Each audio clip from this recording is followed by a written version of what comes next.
हरे कृष्णा। इस अध्याय को सुनने से पहले एक बात ध्यान में रखें। अगर आपने इसे पूरी श्रद्धा से सुन लिया हो तो आपके जीवन में ऐसा चमत्कार हो सकता है जिसकी आपने कभी कल्पना भी नहीं की होगी। तो आइए आप चलते हैं 24वां अध्याय। श्री सुतदेव जी बोले, हे राजन, इन सब पुण्यवर्धनी तिथियों में शुक्ल पक्ष की द्वादशी संपूर्ण पाप को नाश करने वाली है। जिसने भी इस द्वादशी का सेवन नहीं किया है उसके दान, तप और उपपोषण व्रत आदि करने से क्या फल है? इष्टापूर्वत से क्या फल है? जो फल गंगा पर ग्रहण के समय शस्त्र गोदान करने से मिलता है, वही वैशाख मास में द्वादशी के दिन योग्य ब्राह्मण को अर्पण करने से होता है। गंगा में दुर्भिक्ष के समय प्रतिदिन करोड़ों मनुष्यों को भोजन कराने से जो फल मिलता है, वही द्वादशी के दिन एक ब्राह्मण को भोजन करके देने से मिलता है।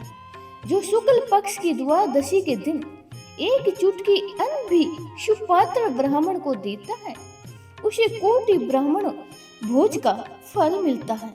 जो मधु सहित तिल के पात्र का दान द्वादशी के दिन करता है, वह संपूर्ण बंधनों से छूटकर विष्णु लोक को चला जाता है। शुक्ल पक्ष की एकादशी के दिन जो रात्रि को जागरण करता है, वह जीते जी ही मुक्ति को पाता है और उससे सब देवता ही प्रसन्न होते हैं। करोड़ों सूर्य ग्रहण और चंद्र ग्रहणों में जो तिथियों में स्नान आदि करने से फल मिलता है, वह एकादशी के दिन प्रातः का स्नान करने से मिलता है। जो मनुष्य द्वादशी के दिन तुलसी के कोमल पत्रों से विष्णु भगवान का पूजन करता है, वह अपने 7 कुलों का उद्धार करके विष्णु लोक को जाता है। जो कोई वैशाख में द्वादशी के दिन बच्चे सहित गोदान करे, वह कोटि कोटि कुलों का उद्धार कर देता है, विष्णु लोक का अधिकारी होता है। जो कोई शुक्ल पक्ष की द्वादशी के दिन यम, पितृगण, गुरु, देवता और विष्णु भगवान के निमित्त दक्षिणा सहित जल का घड़ा दान करे, दही और अन्न भी दान करे, उसका फल सुनो। उसको जो पुण्य प्रयाग राज्य में प्रतिदिन करोड़ों मनुष्यों को 1 वर्ष तक शस्त्र संयुक्त सुंदर भोजन कराने से होता है, वही फल मधुसूदन भगवान की आज्ञा से उसको मिलता है। जो कोई द्वादशी के दिन शालग्राम दान करता है, वह संपूर्ण पापों से छूट जाता है। और जो कोई ग्रहण के समय गंगा में सप्तदीपवती पृथ्वी का करोड़ बार दान करे, उसके समान ही फल प्राप्त होता है। द्वादशी के दिन जो मधुसूदन भगवान को दूध से स्नान कराए और उसे राज, सूर्य और अश्वमेघ यज्ञों के फल के समान प्राप्त होता है, वही फल गंगा में मिलता है, इसमें कोई संदेह नहीं है। त्रयोदशी के दिन जो भी दूध और दही मिलाकर विष्णु भगवान का पूजन करे, उसमें शंकरा मधु घृत मिला दे और मधुसूदन भगवान की प्रशंसा के साथ भक्ति पूर्वक पंचामृत से स्नान करवाता है, वह अपने सब कुलों का उद्धार का विष्णु लोक को जाता है। जो सायंकाल के समय विष्णु भगवान की प्रसन्नता के निमित्त शरबत दान करे, उसके पहले ही पाप ऐसे दूर हो जाते हैं जैसे सर्प अपनी पुरानी केचुली छोड़ देता है। सायंकाल के समय जो भी रसीली ककड़े दान करे, वह उसके रस के प्रताप से कर्म बंधनों से मुक्त हो पाता है। जो कोई ईख अथवा आम दान करता है, उसके कुटुंब में 100 पीढ़ियों तक बराबर संतान चलती रहती है। जो द्वादशी के दिन सायंकाल के समय चंदन आदि दान करे, वह आने वाली व्याधियों में से भी सदैव मुक्त रहता है। हे राजन, द्वादशी के शुक्ल पक्ष में जो कुछ भी पुण्य किया जाता है, वह अक्षय फल का दाता होता है। हे राजन, इसकी प्रख्यात क्यों हुई है, यह भी मैं तेरे सामने कहता हूँ। इसके सुनने से संपूर्ण पाप दूर हो जाते हैं और अत्यंत ही मंगलकारी है। प्राचीन समय में कश्मीर देश में एक देवव्रत नामक ब्राह्मण हुआ था। उसकी मलिनी नाम की एक पाप रूपनी पुत्री हुई थी। वह कन्या सत्यशील नाम के एक बड़े ही विद्वान ब्राह्मण से वह गई थी। उसे विवाह करके वह अपने यमन नाम देश में चला गया। वह रूप यौवन से युक्ता कभी भी पति की प्रिय नहीं हुई और वह निष्ठुर उसे सदा ही द्वेष रखे। उसके अतिरिक्त किसी से भी कुछ देश नहीं रखे। अपने पति पे क्रोध कर वशीकरण करने की इच्छा से उसने अन्य स्त्रियों से पूछा, जिनको पहले उसके पति ने त्याग कर दिया था।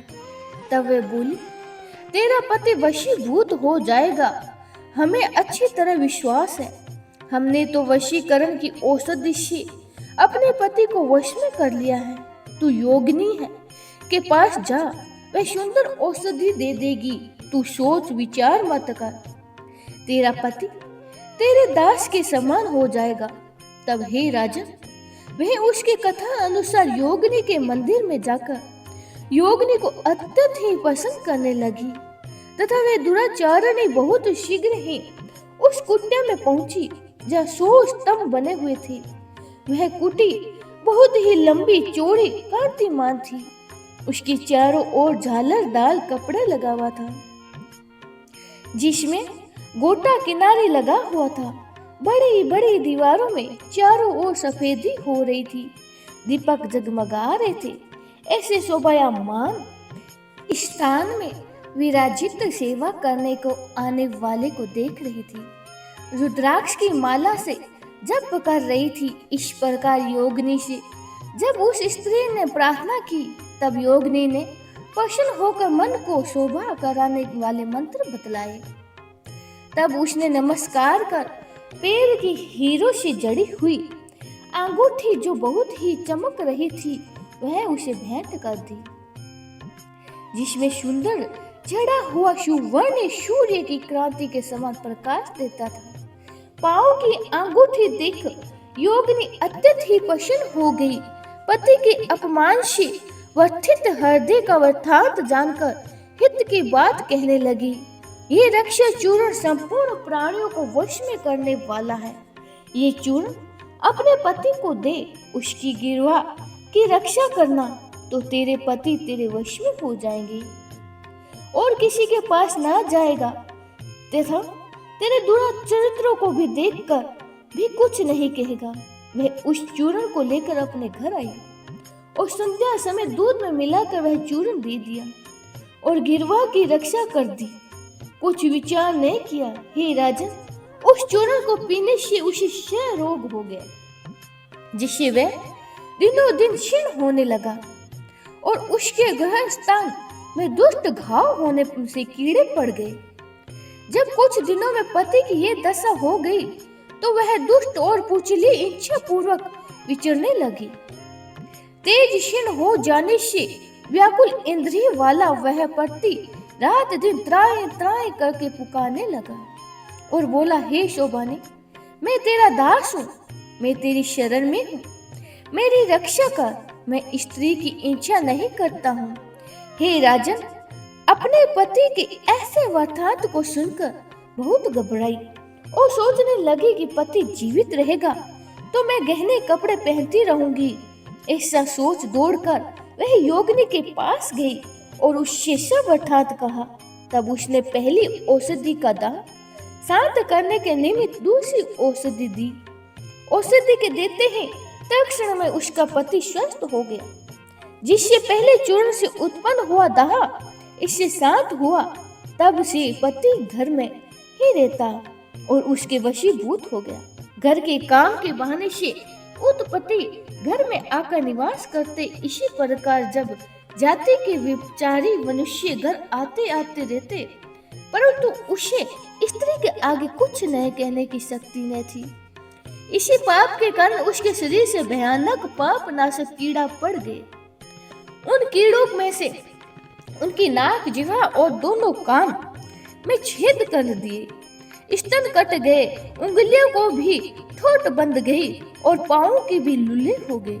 ऐसी कष्ट भोगकर अंत में देह त्याग कर नरक भोगने लगी तथा 15 वर्ष मतलब 15,000 वर्ष तक ताम्रभांड नामक नरक में दुर्गंध होती रही। फिर 100 जन्म तक बार बार कुत्ते की योनि में पड़ी कर नाक कट रही थी, कान फटे थे, मस्तक में कीड़े पड़े रहते थे, पूंछ कट गई थी और टांग लंगड़ी हो गई थी। इस दशा में वह घर घर घूमती थी।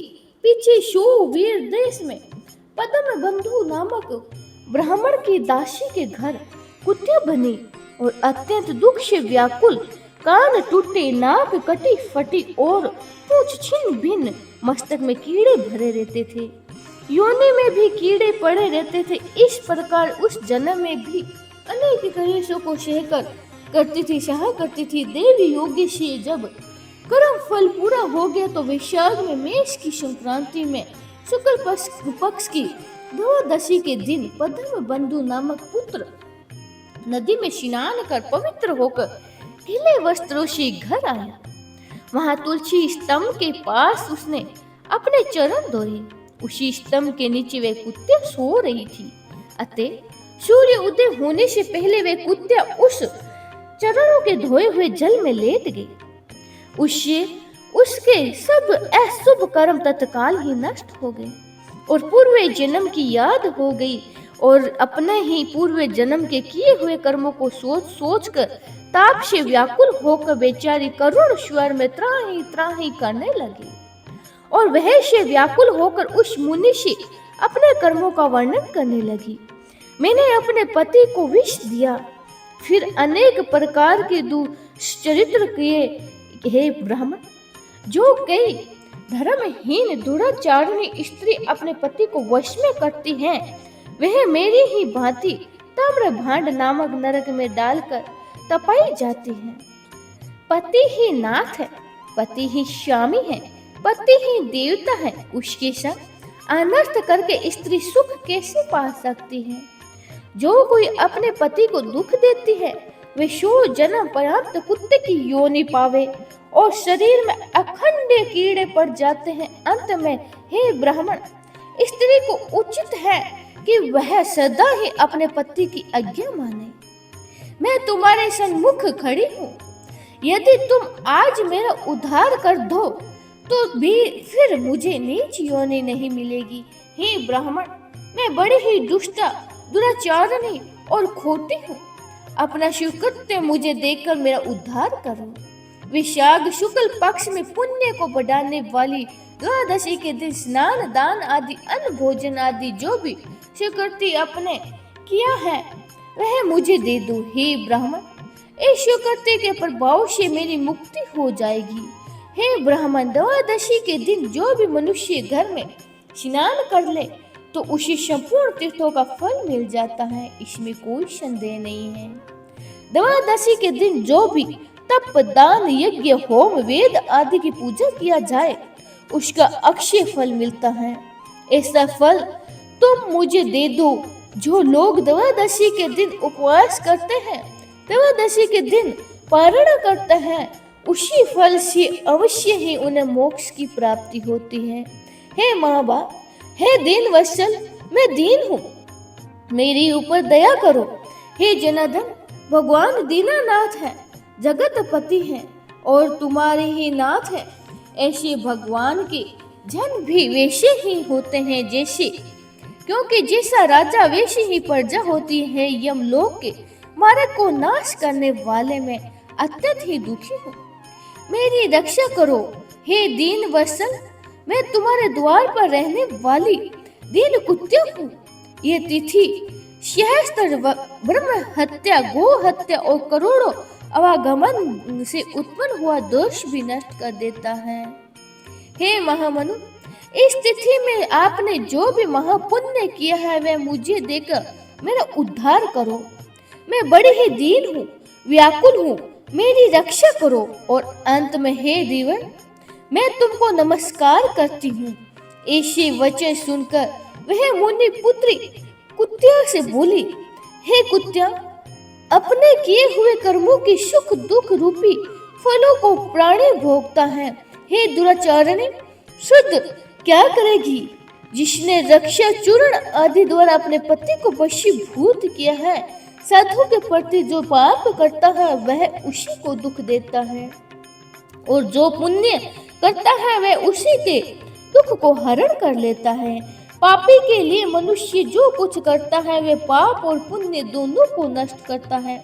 जैसे मिश्रित मिला दूध सर्प को पिलाने से केवल विष भी बढ़ता है, ऐसे ही पाप कर्म है।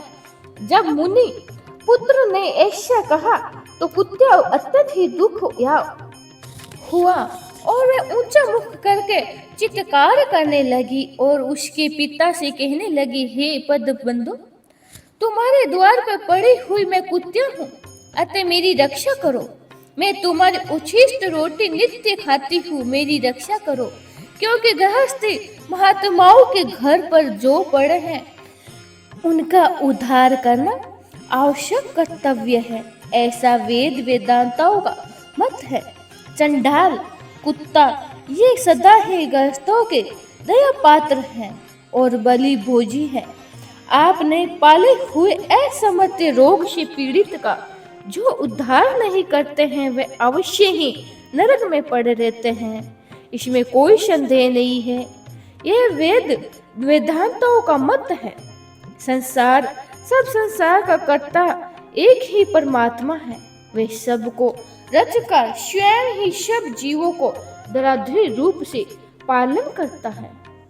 अतः अपने पाले हुए की रक्षा करना भगवान की आज्ञा है, और उस पोष्य रक्षा रूपी भगवान की आज्ञा का जो उल्लंघन करता है, जो अज्ञानी बने हैं, वह भगवान कोप से भी अपने सर्वस्व को नष्ट करके अंत में नरकगामी होता है, और ये कर्म कर्तव्य है और तुम दयालु हो, अतः मुझ दुर्बुद्धि का उद्धार करो। घर के भीतर दुख से अर्थात कुत्ते के ऐसी वाक्य सुनकर वह पदबंधु शीघ्र ही घर से बाहर आए और कुत्ते से पूछने लगे, क्या बात है? तब पुत्र ने सब कथा वर्णन की तो अपने पुत्र के वचन सुनकर विस्मित होकर कहने लगा, मेरा पुत्र होकर तुमने ये क्या कहा है? हे पुत्र, साधुओं को ऐसा वाक्य कहना अनुचित है। अपने ही आत्मा का सुख देने वाले पापी और तिरस्कृत किए जाते हैं। हे पुत्र, देखो, संपूर्ण प्राणी प्रकार के ही लिए हैं। चंद्रमा, सूर्य, पवन, पृथ्वी, अग्नि, जल, चंदन, वृक्ष और महात्मा लोग सभी प्रकार में स्थिर है। हे पुत्र, दहचित ने देवताओं के उपकार के लिए दैत्यों को महाबली जाने और अपनी हड्डी निकाल दे। राजा शिवी के ने भी कबूतर के बदले अपना मांस काट कर दे दिया था। जब भूखे शहने ने कबूतर के ऊपर छलांग मारी, जीतू वह वाहन नामक एक राजा पृथ्वी मंडप पर पहुंचा हुआ था। उसने भी महात्मा गरुड़ के लिए अपना जीवन दिया था। विद्वान ब्राह्मणों को तो सदा ही दया करनी चाहिए। मेघ शुद्ध स्थान पर बरसता है तो क्या अशुद्ध स्थान पर नहीं बरसता है? क्या चंद्रमा चंडाल के घर प्रकाश नहीं करता? इसीलिए बार बार प्रार्थना करती हुई इस कुत्ते के दुख को अपने पुण्य के प्रभाव से दूर करूंगा। जैसे कीचड़ में फंसी हुई गौ को निकालते हैं, इसी प्रकार पुत्र को समझाकर स्वयं ही पद्म शर्मा ने प्रतिज्ञा की, हे कुत्या, मैं तेरे निमित्त द्वादशी के दिन का पुण्य देता हूँ, तो अपने सब पापों से छूटकर विष्णु लोक को जा। इतना कहते ही हे राजन, वह कुत्ते अपने जीर्ण शरीर को त्याग कर दिव्य वस्त्र आभूषण पहनकर सूर्य के सदस्य प्रभाव वाली सावित्री के समान हो गई। ब्राह्मण से आज्ञा मांगकर 10 दिशाओं में प्रकाश करती हुई चली गई। स्वर्ग में अनेक प्रकार के महाभोगों को भोग कर पृथ्वी पर नारायण भगवान के अनुग्रह से विशाख शुक्ल द्वादशी के प्रारंभ से उर्वशी नाम की श्रेष्ठ अंगों वाली देवताओं की प्रिय अप्सरा हुई, जिसे योगी जन योग और द्वारा प्राप्त करते हैं। ऐसी अग्नि तुल्य प्रकाश सहित श्रेष्ठ परमार्थ रूप को प्राप्त कर संत जन मोहित हो जाते हैं। अगुशी रूपी को कुत्या ने प्राप्त किया था तत्पश्चात पदबंधु ने मधुसूदन भगवान की प्यारी पुण्य बढ़ाने वाली स्थिति को संसार में प्रख्यात किया है। करोड़ों सूर्य ग्रहण और चंद्र ग्रहण से भी अधिक पुण्य रूपी और सब यज्ञों से अधिक ऐसी यह तिथि ब्राह्मणों ने तीनों लोगों में सिद्ध कर दी थी। बोले श्री कृष्ण भगवान की जय हो।